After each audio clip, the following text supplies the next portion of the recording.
В Кыргызстане разработана единая государственная облачная платформа G-Cloud. Это большой центр обработки данных, в котором будут размещаться информационные системы госорганов. Таким образом, единая база данных обеспечит высокую скорость обработки заявок от граждан. Министр цифрового развития Азамат Жамангулов отмечает, что эта облачная система разработана по международным стандартам безопасности.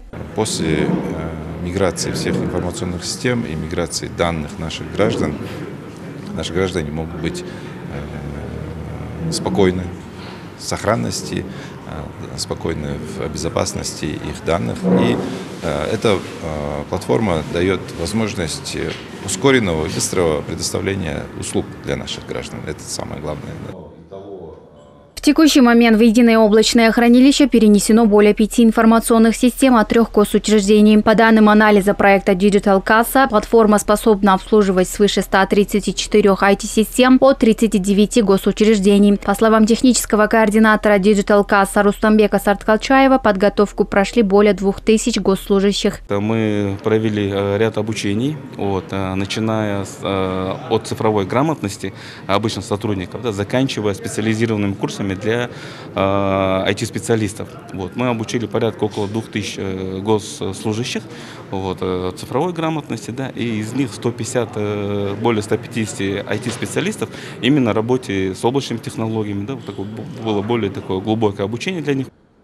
Одно из преимуществ G-Cloud в том, что оно дает возможность госструктурам концентрироваться на улучшении своих сервисов. Кроме того, платформа обеспечивает бесперебойную работу и периодически обновляется. Также в едином облаке имеется синхронизация данных, которая обеспечивает высокую скорость обработки заявки в случае сбоя в госоргане. Отметим, что техническим оператором платформы является государственное учреждение Кызмат. И когда где-то у какого-то государственного органа случался сбой, это отражалось на всех наших системах.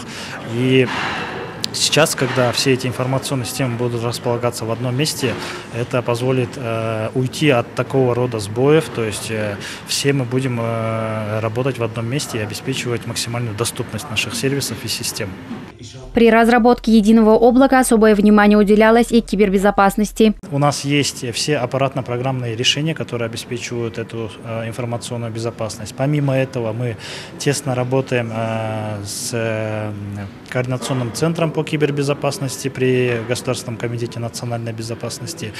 Данный орган ежегодно проводит аудиты наших систем. В частности, теперь они будут проводить аудит G-Cloud ежегодно, который и по итогам данного аудита будет вырабатываться перечень рекомендаций, которые мы будем исполнять. И этим самым мы будем обеспечивать постоянный высокий уровень информационной безопасности.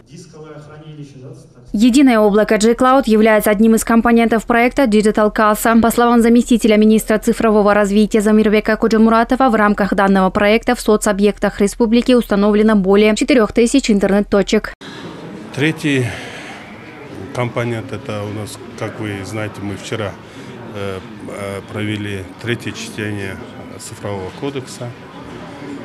Там есть еще маленькие компоненты. В основном Дикаса, три основные работы мы сделали, закругляемся. В итоге нам пришлось полностью здание. Платформа разработана Министерством цифрового развития при поддержке Всемирного банка и Корейского агентства по международному сотрудничеству КОИКа. Директор представительства в КР Лим Сайон отметила, что проект G-Cloud стал примером успешного международного взаимодействия, объединяющего знания, технологии и общую цель – поддержку устойчивого цифрового развития Кыргызстана. Аймерим Назарова, Эльдар Анарбеков, ЛТР Бишкек.